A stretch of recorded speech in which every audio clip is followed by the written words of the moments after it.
Welcome to yet another episode of Not Yet Mature, the podcast series talking about life and business, the mix between the two, and hopefully allowing the entrepreneur and founder to find some insights of what the path looks like, or rather, should look like ahead. XCAP has a vision that the ethical business that is formed around servitude and relational transactions should be given the advantage to exit the finite space and enter the infinite games. This, collectively, is our mission and our goal. Without further delay, let's dive into today's chat. Here with me, your host, founder of Exemplo Capital, Dion Richter. Like and subscribe. The usual.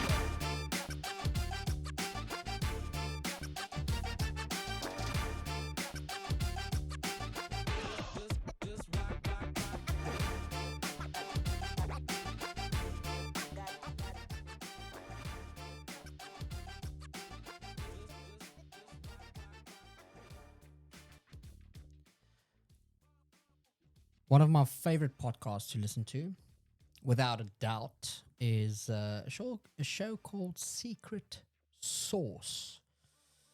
It's a show hosted on the Wondery app. Presenters are, who was it, Sam and John? And without doubt, the most fascinating storytellers. Wondery overall just knows how to produce storytelling content. And their storytelling through podcasts is just supernaturally amazing. So kudos to you guys, the producers and the editors. And why am I saying this? You need to. What's the topic of today? The topic of today is I want to give you a business lesson. Planning towards an outcome, not trying to predict it, but planning towards it in business. And the point that I want to make from that story is talking about some secret sources. So in their show, they take you through a journey of the secrets that made people successful. The typical, well, yet not so typical Warren Buffett stories. They actually did a segment on Warren Buffett and it was just amazing. The point is, we are always curious and blown away from the traits and moves, the risks and approaches that make people, successful. That makes them the way they are, that makes them tick, and what's the secret sauce to their success, if you want to put it that way. The secret sauce. The secret sauces are all around us, and very often, as we will explore today, it's interchangeable in the same industry. But we have this sense of pride that we want to own up to the niche of our own foundings or inventions, if that makes sense. Looking into stories like, you can easily backtrack to moments where secret sources were revealed, but not always predicted how it will pan out. Does it make sense? Like reading a history book. Since you know how it panned out and the effect that it had, you easily pick up when you read the book the moments where it pivoted into a certain direction, right? But in hindsight, in that moment, they didn't know. They couldn't predict this is what they had, their plans and predictions, but they couldn't predict the actual turnout. So it's a hindsight that gives you that glimpse, that moment, that reveals the secret sources. And the same with business and successes in business. It is easy to say this and that was what made the action successful, but not always that easy to say when the outcome has not actually happened yet. I've spoken about my annoying curiosity mind. My wife always says this is something very annoying about me. And often when we are in places, she would just move out of my way. She really gets shy about this. But I've got a really curious mind when it comes to business. I walk into places and watch how companies, its employees and its customers act, how they react, how they reason, what they pick up, what they do, what services they go for, what products they go for. And usually I do it because, it is my job to always find the best solutions to corporate and social problems or opportunities. But sometimes I need to be honest here. I do it just for the heck of it. The truth is, I cannot stop. The secret sources are all around us, and it ticks me. It's ready to inspire, and instead of trying to predict a future, why not use the secret sources that you can observe around you to plan towards an outcome?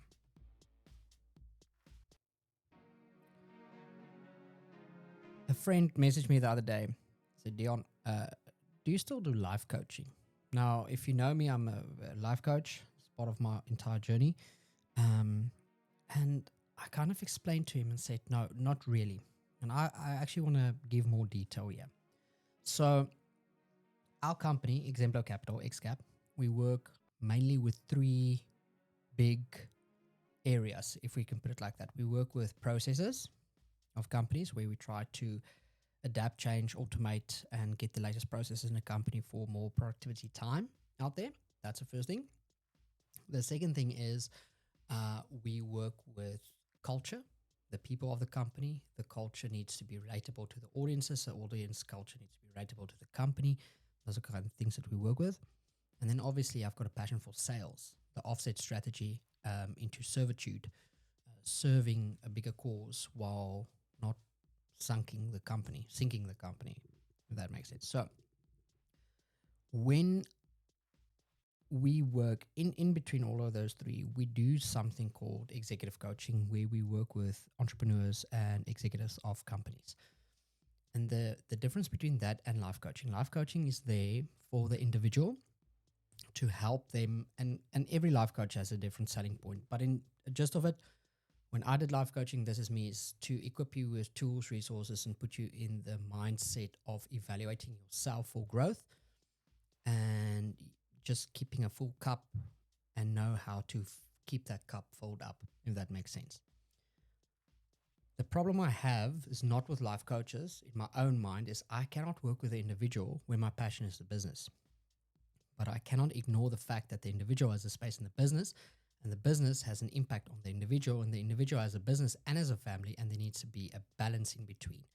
I don't call it work-life balance, because sometimes your work actually do need you more than your family, and you need to know how to manage that. And sometimes your family needs you more than your work, and you need to know how to seek that and balance that, where the typical entrepreneur will always be married and more dedicated to his business, and there's a reason behind it. Stop telling them to not do it. It is where executive coaches as myself come in to teach them and their family and their resources and their friends how to equip everything, because God has got a calling in that person's life, in his business. And the worst thing I've ever seen is people saying, oh my goodness, I'm just going to sell my company or quit my job because it's becoming, this. God called you into that business. Don't just stop there. Don't just neglect your family. There are ways to do it differently, better, and still fulfill your calling with God. So when we work with executive coaches, we work with a certain and a very certain selective entrepreneurial mindset. Because here's the thing, everyone thinks they're an entrepreneur. So for example, when we work with companies, this is what we do. We've got something that's called a free discovery call with anyone, whether it's executive coaching, whether it's into sales process, or whether it's everything. We cannot have a one size fits all product readily available for everyone. How is that even possible? So when a sales coach comes to you and say, book my course and come to my course, I'm usually like, how can it be? It can be valuable, I guess, for certain, but it can't be applicable to every single one. It's not designed to be. So our approach is always, we've got something called a free discovery call. In that free discovery call, we listen to what you think you should do. We then take our foundational content, processes, everything we've got available, and from that we suggest a relational journey with you, and how we can tailor and format that around your business. Then we send out that proposal, you look at it, there's a discussion point, and then only you come back to us and say you want a quote, because on that quote, we now then block out dates so that other people cannot book it, and we work from there. So why am I explaining this, and what does it have to do with the secret sauce and the topic of today, right? It's called the entrepreneurial mindset. And I see it almost daily. The person that loves the world to think that they are so busy, that coaching is a must, just to reveal their sense of entrepreneurial lack, to be honest. Honestly, showing red flags throughout every step and conversation.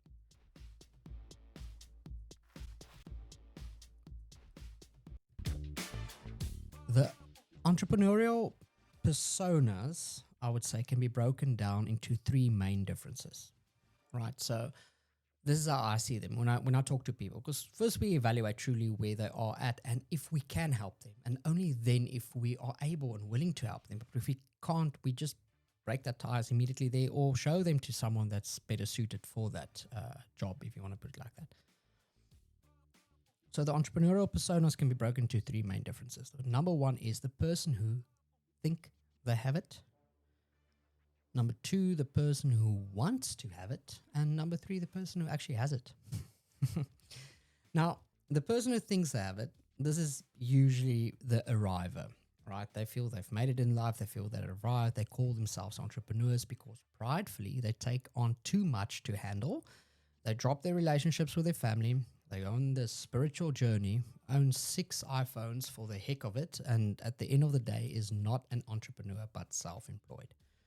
Take them out of the business has collapsed. Take them out of something, they collapse. They feel this calling into a business, they're very prideful with it, but as soon as that business does not make money, all of a sudden that business is not their calling anymore. Everyone, or most, think entrepreneurship is luxury. They usually want to be in the position to advise others instead of listening, and usually tend to miss the secret sources and opportunities in life. This is not only a person, I need to be honest, but sometimes a company culture, a corporate identity, or a group of companies. Now, on the other hand, the person who wants to have it is great at kind of like selective listening. This is usually your procrastinator. They will listen and be watchful for the secret sources, but will almost always certainly have their own opinion on why they can do it better or why it will never work for them.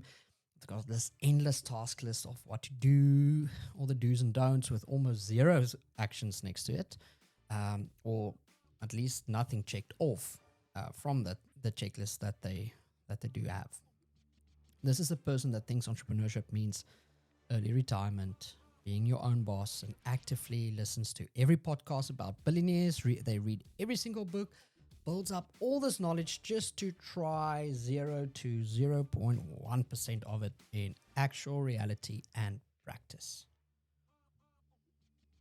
And then you get the actual entrepreneur. This is someone that's observant, humble. They want to learn from everything and everyone and apply everything into everything to self-test and self-evaluate how it works, will it work. They've got this curious spirit, and usually this is a bad trait, but with reason can really be funneled and channeled into mastery success. But usually they overwork, yet they seek balance to take on responsibility at home. They have battles with others and build companies that last, even when the projects in that company fails. Now, apart from these ones, there are some others, I guess, and some in-betweens. But the point I want to make is that we all have access to resources. We've all got access to the secrets to be as productive as possible, yet we all don't take action on it. I mean it well when I'm honest to say that I find offense. Listen to this. This is me now going to be as vulnerable and honest with you as I can. I find offense to the fact that people will ask me for my opinion so many times and advice on so many matters, but when I schedule out, so let me put it this way. Each year, we develop a series with other co-hosts, series with industry data. We really strategically decide on the masterclasses, the keynotes, and the webinars we're going to have in a certain year. Now, One of the influence points is the topics that others around us bring up, the things that they struggle with. So they've got influence in this. It's known things. We look at what the industry is doing, what other topics are busy doing, what the latest books are, what the latest trends are, what the latest developments in our clientele is, what they're busy struggling with. Then we listen to what our friends, our family members, everything around us, what they ask and everything. Then we compile this series of masterclasses, keynotes, and webinars. And yes, they all three are different. Some of them are interactive, some of them are lecturing, some of them are, a bit more condensed. And we set out those for the year and we bring it as comprehensively priced as we can. We don't really profit from any of those. But in any case, so here's the offense that I take. So you take all of this and people will come to me for as much free advice as they want to, but they will never bother to buy a ticket to a keynote. And then, on the other hand, I take zero offense to someone that has been to a keynote, to a masterclass, to a webinar, and don't return again, because the entrepreneurial spirit tries something, sees if it works, and then decides, I'm not going to continue with this. I take zero offense to that. And that will also be the person, when I reach out to them, they'll say, Dion, listen, this is a reason I'm not coming back. Sway me otherwise, but other than that, it's fine. And I take no offense to that. But I do take offense to the fact that so many people are in the position to influence the entrepreneurial mind, leadership, businesses. And when you say you do something, they're like, I'm in an all-knowing position. It's going to waste my time. I'm not going to be there. But I'll pickle your brain for free advice just to actually impose kind of on my advice, if that makes sense. In practice, or in my opinion, just looking how certain daily brands operate, how they function and make decisions, you can clearly tell which ones are towards the infinite, which ones are innovative, and which ones are finite, and not always by their own fault. Now, I must say this is my opinion and based on trends that I've witnessed, not really facts.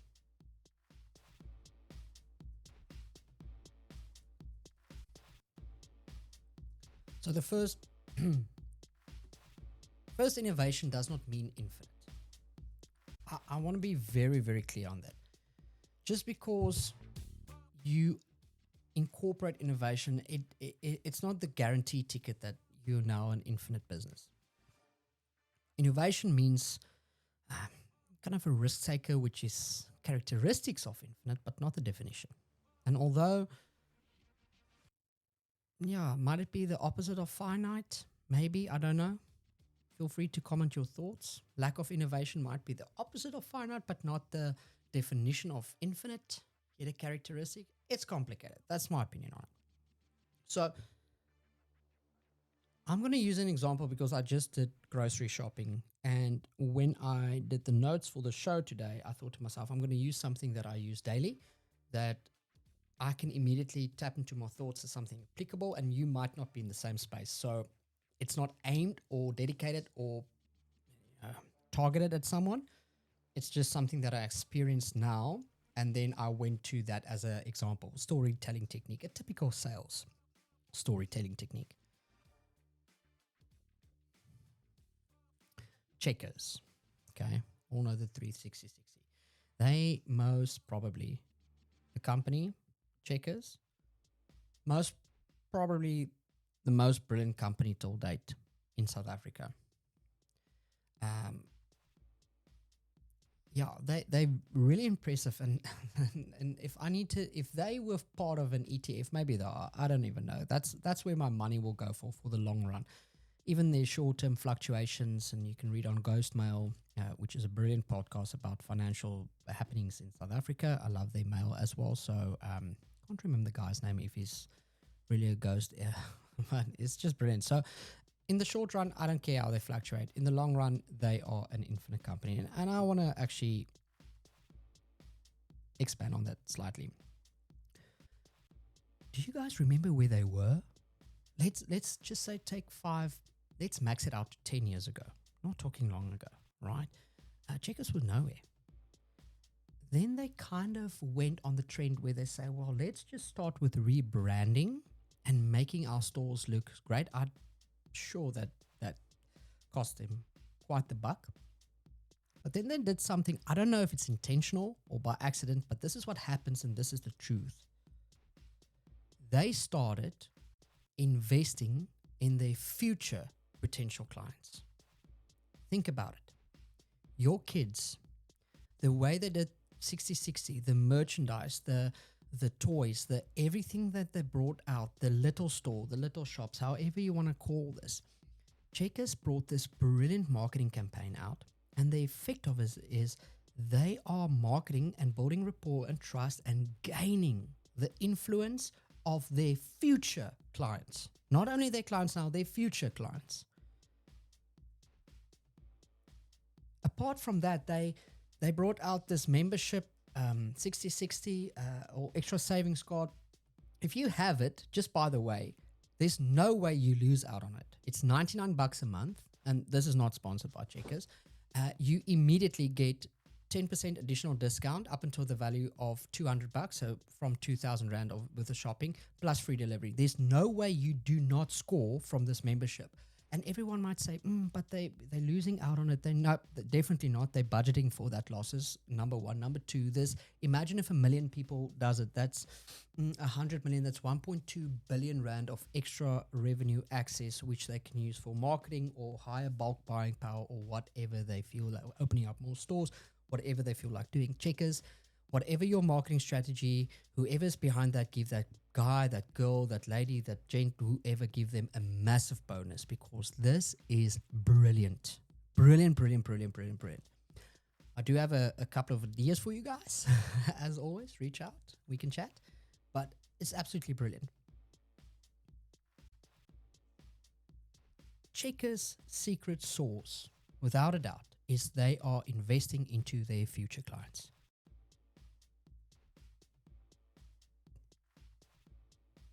So let's stay on the shopping bandwagon. By the way, I'll do an exclusive just on Checkers because it's way more even mind-blowing than that. If you think about it, your future clients, I think Vusi Maguire used the analogy where he said, listen, it doesn't matter if you want McDonald's or not, your kids want it, therefore you will buy it. It's kind of the same with this, although kids are not really prone into shopping, but that trust is there. So when they have that pocket money or somewhere to go, or that's where they will go. 100%. So let's stay on this shopping bandwagon. Woolies.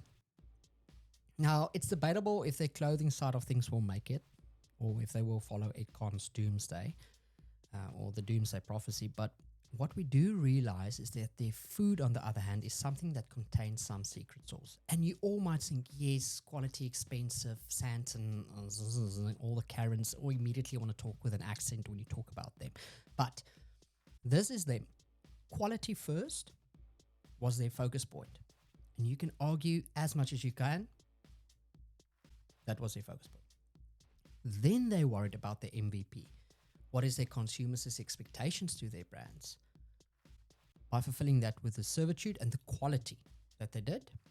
And then only they focused on sourcing it at a fairer trade price or a cheaper trade price that competes against other brands.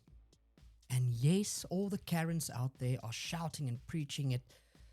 They're saying, preach it, Dion. And all the Oomsakkies are glooming into the radio, they're staring me. But it's true, right? Milk, sugar, bread, the basics, yogurt, they are cheaper than anyone else at the moment. Woolies is no longer the most expensive retailer. And you can go and check with your basic groceries. Obviously, they offer unique stuff, fancy stuff that is really expensive. But your basics, believe it or not, yes, it's true, they are not the most expensive. Spar, on the other hand, the upsetting news, I guess. I don't see them innovative, unique, or infinite. And I actually have reached out to help them. And I know of so many leaders in the industry that has. And, you know, while I'm busy working on your nerves, let me prove something to you. Because I already know you're thinking, I'm pro Woolies, pro Checkers, and against Spar, boycott Spar. That's not the message. Hear me out. Hear me out, and then you can argue. This is really a message of finding secret sources, applying it, and I'm using the example that we see in the day-to-day, and I'm not here to influence you to choose any brand above the other one. I'm talking about the fact that we see while spending time there. So when you tell anyone that you support Spar, think about this. Okay. So I want you to think about in the mindset of you're now in a Checkers, you're shopping there. You're now in a Spar, you're shopping there. You've been in all of them. So when you are talking to someone else, you as the listener, talking to someone else about your experience, your support at Spar, think about it like this. Be truthful now. Do you talk about all of the Spars collectively, or do you clearly say the Spar at so-and-so, or casually say, just don't go to that one, rather visit this one? You do. Yes, you do. But you don't seem to speak that way always about the Checkers, generally speaking. You might have one or two that you do not support. You might say, I don't support Checkers at this and this and this destination. Overall, yes. With Spar, you say, I support that one and that one and that one over the rest. It's a reverse method. And generally speaking, you don't favorite out the favorite Checkers or Woolies, but yet you feel the need to do it with Spar. What's the reason behind it? Because I also have my favorite. There are 3 Spars in this country, only 3, that I feel are better than any other outlet, retailer, grocer, or anything. Better than the Checkers experience, better than the Woolies experience. There are 3 Spars that is exceptionally well. Just 2 of them will get my shout out here. It's a Spar at Umhlanga, if you've ever been there, and then the Spar at the Decker Grootbrak. And there's a very reason they get the shout out. And it's the same reason why others don't. It's the same reason that makes the secret sauce for Spars, and the same reason why it's dangerous for them. The one success is the reason why the other don't make it, and vice versa. Spars, unlike the other corporates, are mostly privately owned or locally owned, which is a brilliant, beautiful business model. That is why most of the cases they definitely have my support, which means they generally have the freedom to operate in the way they want to. They can stock and price how they want to, generally speaking. And apart from general contractual agreements, the brand only offers them access to bulk buys at lower prices and some other details. So they really have a flexible movement from the corporate brand. Now, I'm all for that when it comes to local businesses. But when it comes to franchises or multiple sites, I love consistency and I love quality consistency, and I'm not all for that when it comes to them. You will pick it up. The 2 that I mentioned have the owner managing the store. The owner is in front, recognized in the community. He's active in his operation. He stocks the stores well, and he greets the people as they're walking by their name. The community knows the owner by name. The owner knows the community by name. It's a beautiful picture. It's a typical grocer picture of how grocer stores used to be prior to corporate takeover. The rest of them, they employ a manager that sits with a frown behind a screen and plays boss until tea time. And that picture you would immediately relate to it. You would relate to the Spar that you know the owner, and the other ones that you don't even know the manager. And you can see the difference it makes in the store. Why does it make that difference? Why is it a major thing? Because we want more locally owned businesses, but we don't want it at the expense of servitude and value offering in the community. That, and the biggest con about the group, is that they have been part of 4 scandals last year that every locally owned Spar needed to suffer through. They didn't gain anything from the successes, but they needed to suffer through the scandals. The data outage, the whole oil thing. There's a couple of things that you can go through the media that affected the rapport of the brand, yet the local guy doing it right, they didn't go and say, sorry that we affected your brand. And I think it's unfair towards the ethical ones to form part of this. And then lastly, on their brand, it's dangerous to do quality and security surety throughout an entire brand when corporate hands are free range to all. Their innovation is thus what the owner makes of it, which is great to allow for it, but without that personal touch, they are gaining no future customers, unlike the Checkers and Woolies movement. In 10 years from now, Checkers would have already invested at today's value for their future clients, where all the other retailers just need to now budget 10 years from now's budget plus inflation year on year every way to just compete against that. How brilliant once again is that from Checkers? And why is corporate involvement needed in franchises and multi-sided businesses, especially when it comes to the topic of secret sources? And I need to add here that I am 100% in favor of locally owned businesses. I've said it before.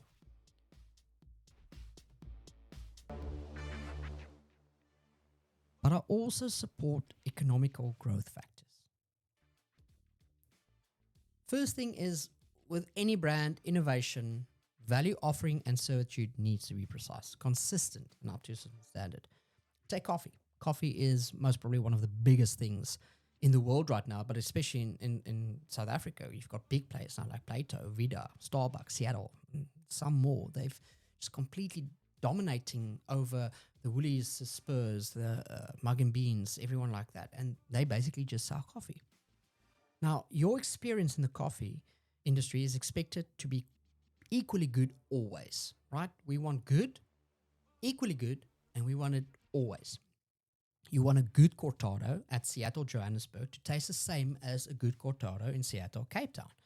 The flavor profile of Seattle and Plato might be different, but the quality expectations and the consistency within a brand, you are wanting to be the same. So corporates are doing all they can to give baristas proper training, just to get to a certain place where the barista burns the milk because of confidence in their training, not having to use a thermometer. Once again, falling in that trap, lacking that secret source of quality. I've been to Seattle the other day. All of these brands, I support them. I love the coffee, all of them. I don't have, in Nelspruit, I used to have a Plato was my absolute favorite. And then you go to other sites in like the Western Cape and you just, oh my goodness, it's definitely not the same. You reach out once again to the founders, to everyone willing to help, but they've got it because they do the training. But no one does the consistency follow-up, the company culture, everything. So the experience is unbalanced, which is a major risk factor for multi-sites or franchises. It is such a major factor that if I were to invest in a franchise, my agreement with the franchise would be, listen, if you stuff up, I get to keep my name. I get to break away. You're not going to take my name away from me when in 20 years you don't make it. Because I will make it. I would ensure that servitude and quality, I would make it. That's how arrogant I feel about the matter. I went to, when was it? I went to a video the other day. Love video, do it almost daily. Went to a different site. Was there? They burned my mouth completely. Went to bootleggers, burned my mouth. Certain one, not all of them. And then you can always stand there and you see you don't use a thermometer. I had the conversation with my baristas always. I said, please, if you make my drink, use a thermometer. They're like, at what temperature? I'm like, you've trained the temperature. I don't know. I'm not the expert. Just use the tools that you have to your disposal to keep it consistent. I had someone arrogantly tell me, I'm not going to mention from all of those which brands, they told me, we went for 3-month barista training. I don't need a thermometer. I'm like, oh my goodness, here we go. The secret sauce in corporates are this. It's quality consistently. Build it, train it, monitor it, and improve on it as constantly as possible.